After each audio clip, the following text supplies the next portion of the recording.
It's wonderful to have you in Pakazo, now called the Princestown with an apostrophe. The slave name that was given the community as well. That's how far we have come. Princestown, because it was given in reference to the poison prince. We are here at Fort Gross Fredericksburg, built in 1683 by the Germans, and this is the first German slave fort in the whole of Africa, here at Princestown. And we'll be learning the history and going around to learn about this beautiful fort and whatever it entails. Come on, let's go. Hey guys, welcome to the channel once again. If you are new here, subscribe to the channel, and also don't forget to like the video as well and share the content. Here is Princestown in the western region of Ghana, where Fort Gross Fredericksburg can be located. And today we are come to learn the history, which our tour guide will be narrating it in the video whilst he shows us around this beautiful German fort. Prince Frederick William I of Poison. Now you people call them German. They were a suburb of Bavaria. They first got here under the merchandise Brandenburg. When you do your proper research, it's found in Bavaria, where now you people call Berlin in Germany. They came and helped in building this fort. Started building it around 1670. By 1683, they had completed. But it took them a number of attempts before they would be able to come to this destination. They had tried 3 fleets to get a location. Some with negotiations with the Dutch. They weren't given any opportunity. Why would this negotiation go on? Because Prince Frederick William I had schooled in Holland, because at that time, between the 16th, 17th, and then the 18th century, the Dutch were the superpowers. Like the way we are seeing America, China, and Russia. At that time, it was the Dutch. They were in charge. Wherever they went, they conquered. And they had taken over from the Portuguese from 1542. And he had gotten the opportunity to learn not from anyone, but from the masters themselves. He had to be schooled at his mom brother's place in Holland. So that is where he got the knowledge of the trade going on the Black Continent. They had to come. He used his diplomacy in the monarch structures. It didn't work.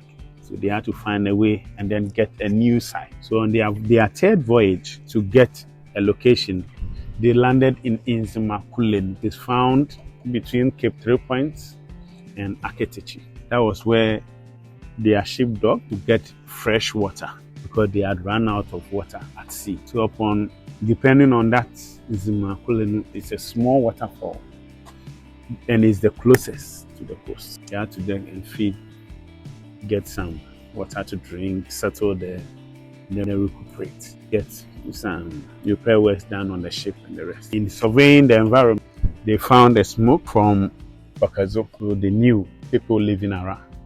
So they had to journey to the village and meet the community elders at that time, which was headed by the chief was Kundumua Pakazo. He was the one in charge by them. Kwao at that time was a warrior king. In our local term, in my tradition, they will call him Asafuache. But in their country, you call them Asafuhenio. Yes, that was Shankwa. He was an Nzema. So they met and deliberated both needs.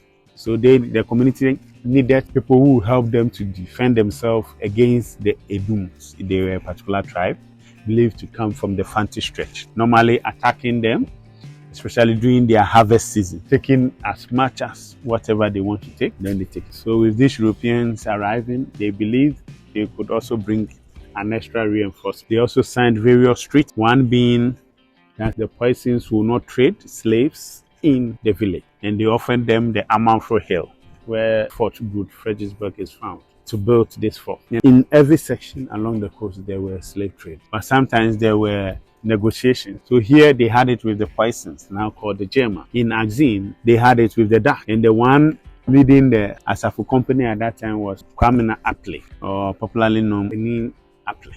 It's an Nzima word meaning elder.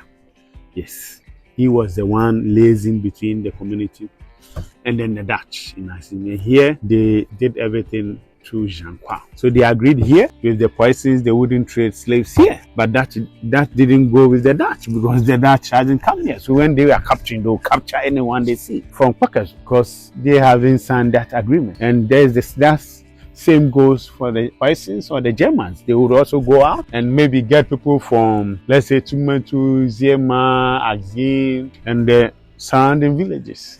I hope you understand me. Yeah. It wouldn't be fair, but that was the mistake we did. Everyone, we should have been concerned about everybody, not our own personal interest. So after building in 1683, they used it as a trade post.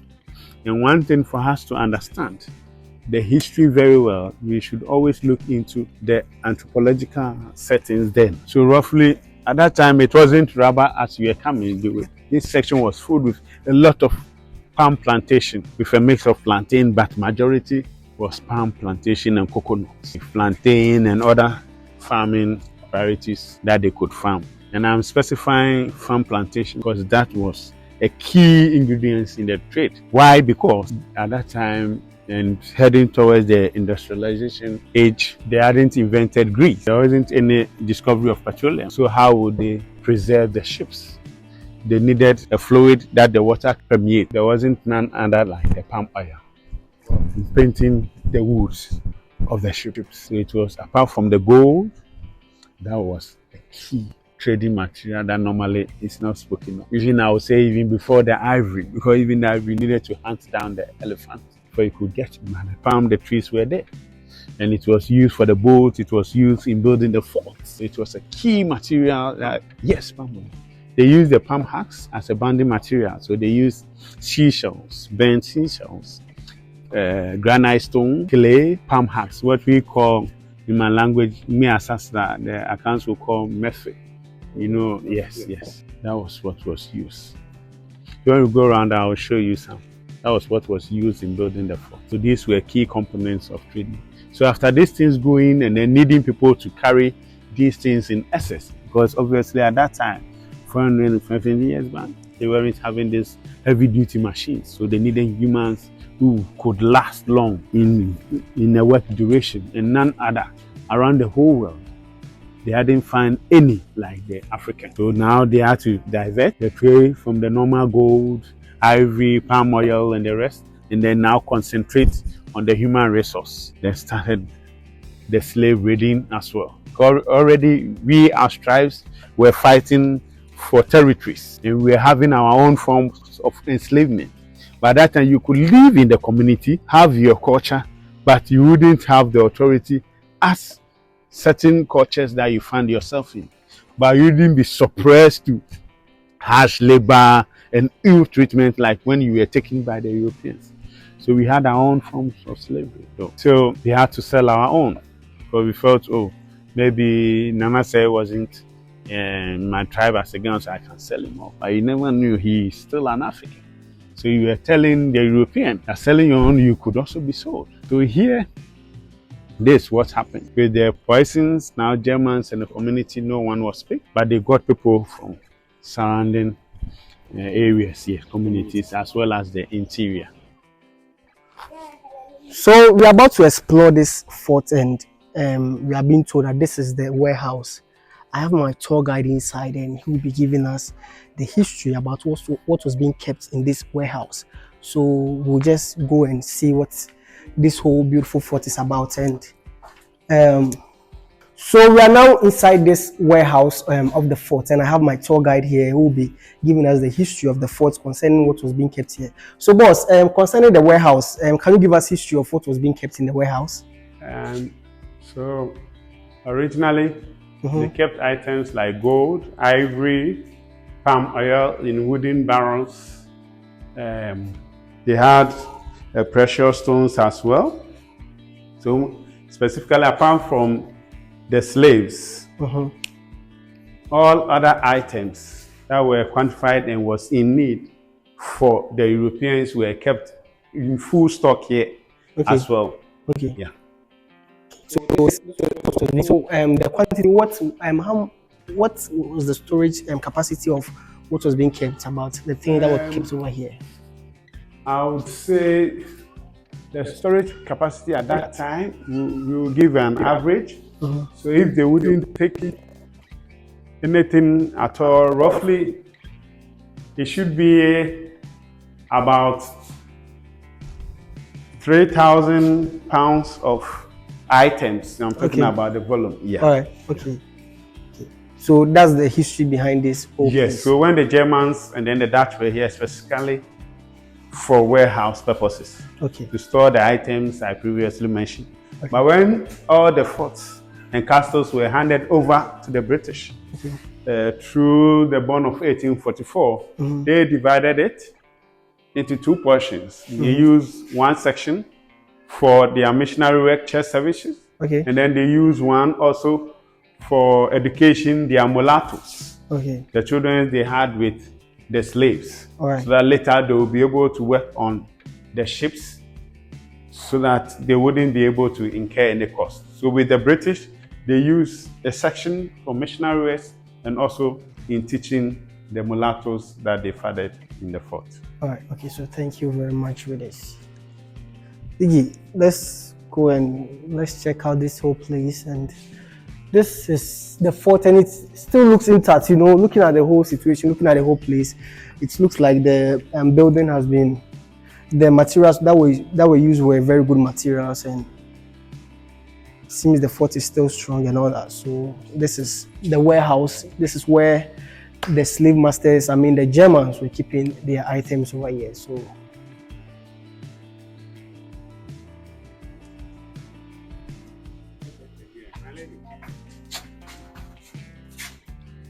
So I also see that the lawns are very well maintained and the place is very neatly kept. How do you do all this? Mostly it's part of our working culture. And it has become part of us. So we try to preserve the facility. Because in the cultural and heritage sense, though it's a fixed structure and asset in the human eyes, to us, when it comes to history, culture is an element that can be sold in narration. So we feel as a commodity, it always has to be presentable. That is how come we do our best in culture and professionalism to keep the environment and the structure well preserved as it is. Okay, that's nice. So I've seen what's over there? Yes. So our storages for the Europeans. Yeah. So basically, they might have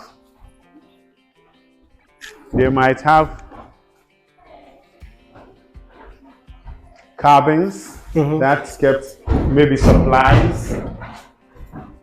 That kept supplies for these Europeans, as well as basic logistics that they might use in the structure.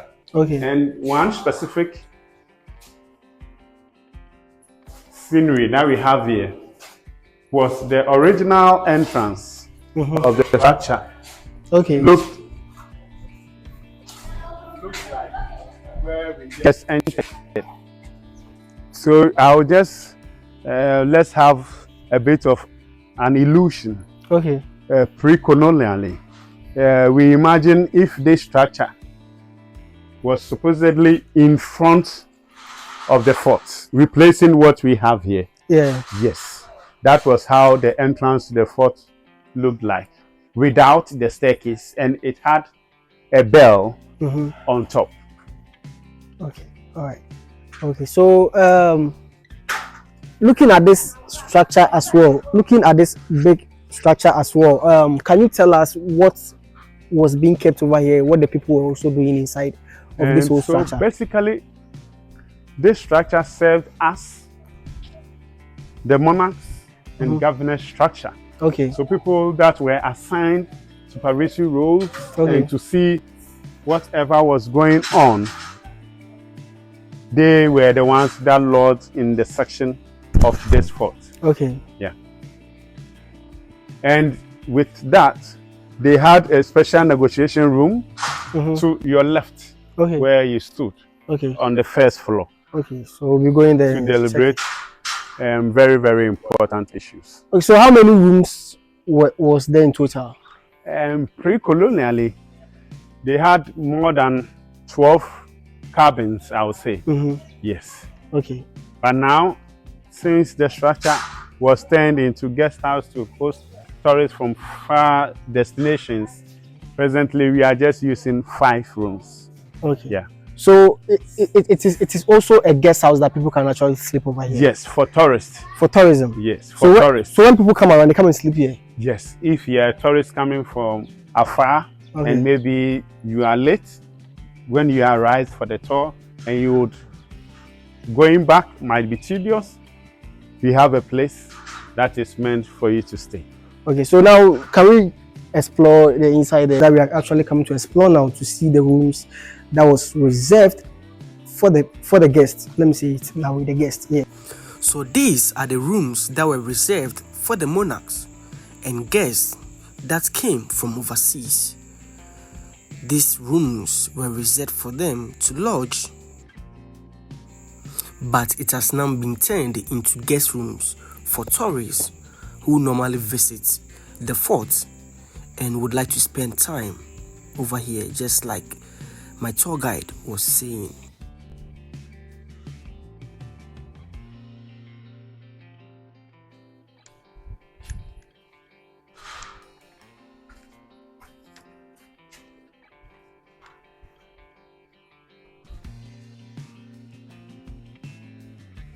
So here is the slave dungeon, and we will let our tour guide give us the history behind this slave dungeon. So please, can you tell us the history?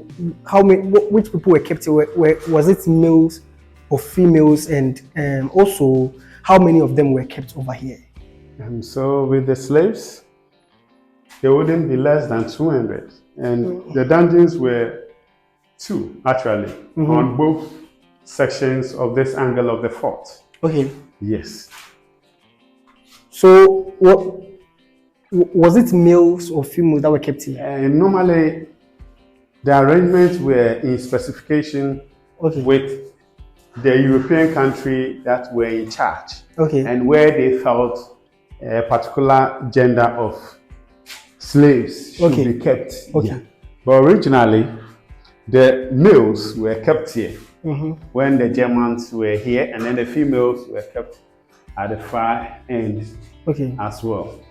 But when the Dutch took over and renamed the fort Fort Hollandia under their jurisdiction for the years that they were here, they preferred to put the females here and then the males at the other dungeon. So the attacks from Janqua, or now popularly known as Joncano, happened. They didn't have any option but to reinforce that section and with heavy artillery and group all the slaves in one dungeon, so that in minimum you wouldn't have less than 200 slaves in this particular dungeon. So 200 slaves were kept in this particular dungeon? Yes. Minimum 200? Yes. So what is the maximum? How many would it be? Most of the time, since we were considered as commodities and we needed to be sold as well, we needed to have a particular range, depending on the types of slaves that you had, because you needed them because they were commodities of value, and to transport them and sell them for whatever you needed to get, you needed to also have a way of preserving them. So actually they were fed from the vents we have up there because of the stench and how they were crammed up here as well. And if you want to carbon date the structure, this is the only original place you can get a substance to carbon date and get the accurate age for the fort. All other sections, there have been 1 or 2 conservation works now. So this place has not been touched. There hasn't been any. Nothing has been done. No. So this is the original original state of the place. There is no metal in the caves. Everything done by hand, clay, then bricks, as well as palm huts, and then granite seashells and granite stones. Oh, all right. Okay. So we are done with the slave dungeon. And now we are going to explore other locations as well. Yeah.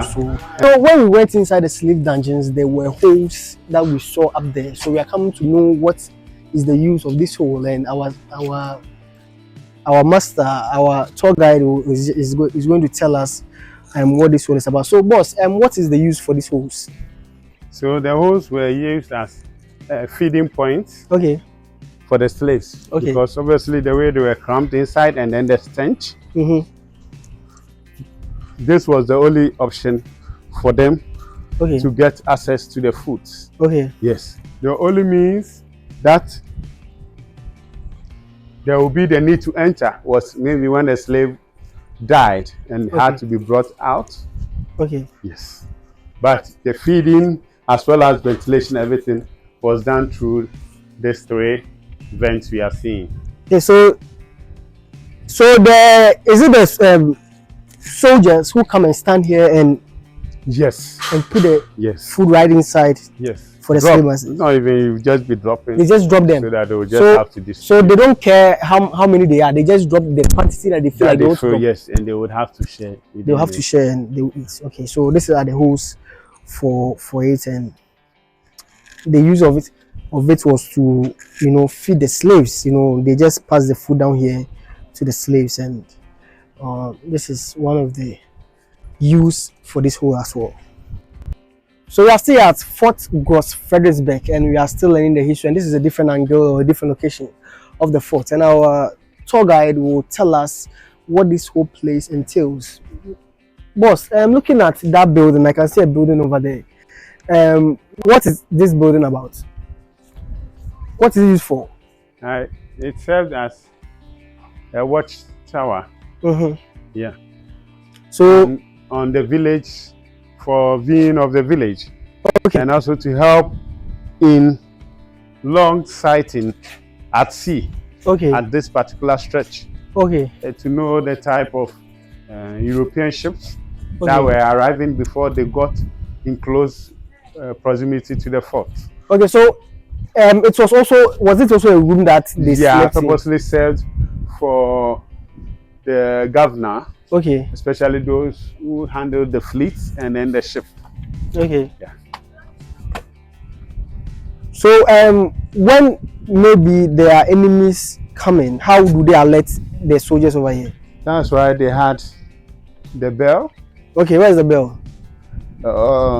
For obvious reasons, that particular portion had been destroyed. Especially through the war between Giancano and then the Dutch. It got destroyed. That was what they used in alerting the garrisons in the structure. Yes. So in case of enemies coming, they just ring the bell and all that.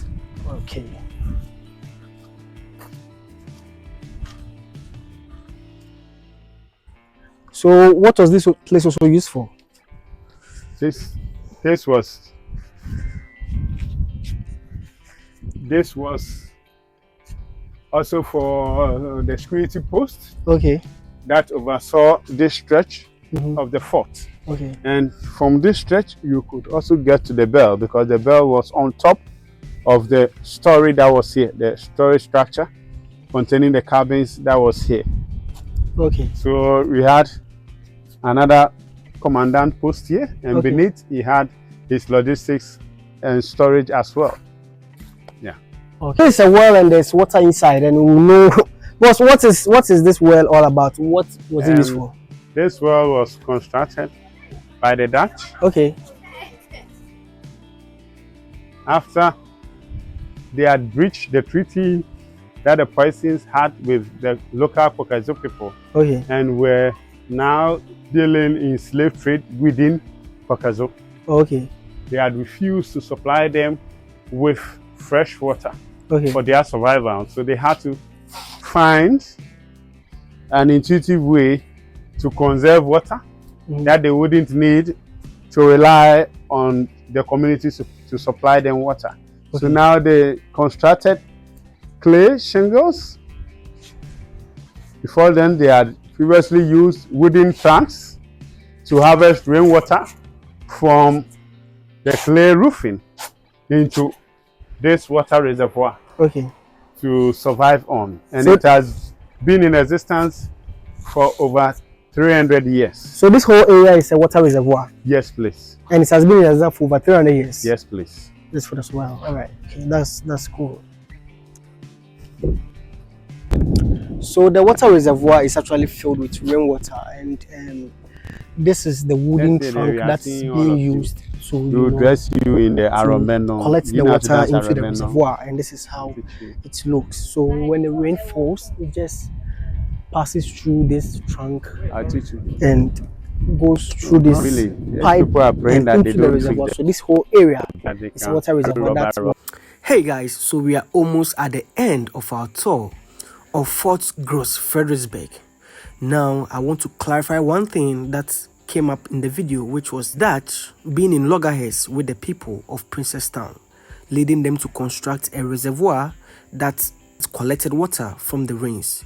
Now one thing you should know is that along the line, the Germans sold the fort to the Dutch.